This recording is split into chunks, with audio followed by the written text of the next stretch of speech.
volumes, if you raise your right hand. Do you solemnly swear that the testimony about to give today is the truth, the whole truth, and nothing but the truth, so help you God? I did. Thank you. So you're not saying what I said, and now you're arguing with me.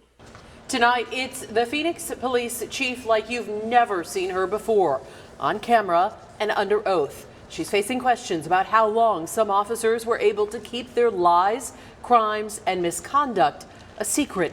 This week, Chief Jerry Williams unexpectedly announced she's retiring this summer. But the rare footage you're about to see shows another example of the systemic problem she'll leave behind. Here's ABC 15 Chief Investigator Dave Biscobin. The video is of Chief Jerry Williams being deposed in a lawsuit, and the lawsuit is uncovering issues that reach far beyond just this one case.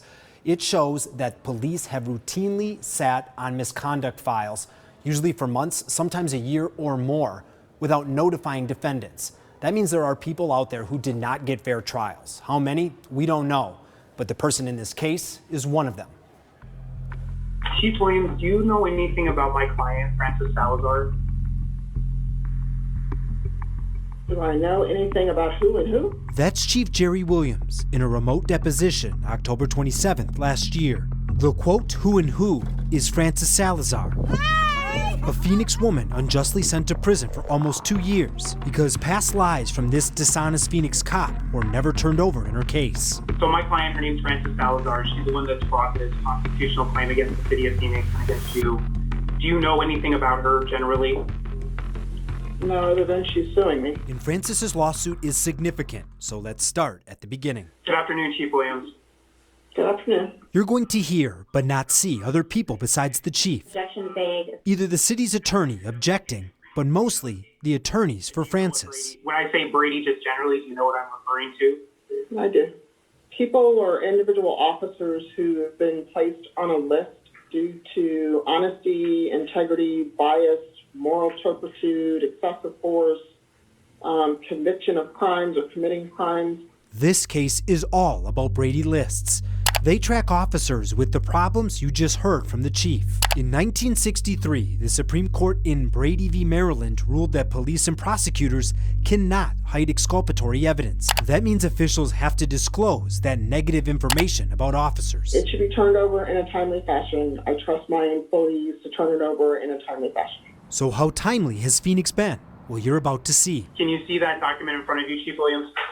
I did. It's an expert report analyzing a decade of officers placed on the Brady list. It shows Phoenix waited hundreds of days on average to report those officers to the Maricopa County Attorney's Office. Here's the breakdown. 10 years of data, 112 Brady cases. On average, it took 476 days from the date of an allegation against an officer to when they were finally put on the Brady list. Now, if you think it's unfair to put an officer on the Brady list before an internal investigation is over, fair enough. But it still took the city 200 days on average to report those officers for the list after their investigation was finished. So this is your person's opinion, and I see the number that's written. Francis's lawyer again tries to pin the chief down and ask if that's acceptable. They came to you and said, Chief Williams, it's taking on average 200 days for a Brady report that's finalized to get to MCAO. What would you say to that? Objection assumes facts not in evidence. Speculation, foundation, vague.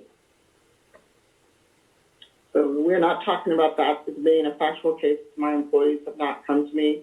We are looking at a report that's the opinion of an individual that you all hired. Again, this is the first time I've seen this report. Again, 200 days on average for Phoenix to report officers for the Brady list. And that's after knowing they lied, committed a crime, or did something else to harm their credibility. So how many people accepted a plea or went to trial after arrests from all of those officers during all of those delays? The answer could be a legal nightmare, and right now no one knows. But we do know Francis Salazar was one of them. She spent 22 months in prison for alleged drug possession. The conviction based solely on the testimony of Officer Anthony Armour. I confronted her. No body camera, no drug tests, just his word. And just listen to the prosecutor's closing arguments. Have an officer who got on the stand and told you, when I confronted her and she said, I'll take responsibility for it. That's it. End of inquiry. The judge would eventually toss out Francis's conviction because the court didn't know Armour was a documented liar. His past lies were never disclosed, even though the year before Francis's trial, he falsely arrested another woman and lied about it. Here's a timeline. November 2015, Armour accused of lying about an arrest. 6 months later, April 2016, Phoenix finished their investigation, confirmed he lied. Then 105 days later, in August 2016, Francis went to trial. Armour still not reported for the Brady list. He testified as if he had a perfect record. So this report was created in April 27, 2016. MCAO didn't get it until December of 2016. Does that seem timely? Objection, Foundation. So in April of 2016, I wasn't the police chief. So I'm going to put that on record again. Someone else was the police chief. Again, I don't know how long it takes PSB to finalize the investigation and get the information to NCAO. The department now says the delays are, quote, currently less than 30 days. But it didn't give a timeline or number of cases to support the figure. Before airing this report, we did a spot check of new Brady List additions, and one delay was more than a year. That's why we'll keep investigating. Oh, I love you guys. Come here. Because cases like Francis's do matter, even if her name doesn't mean much to the chief. Chief Williams, do you know anything about my client, Francis Salazar? Do I know anything about who and who? So my client, her name's Francis Salazar. Do you know anything about her generally? No, other than she's suing me.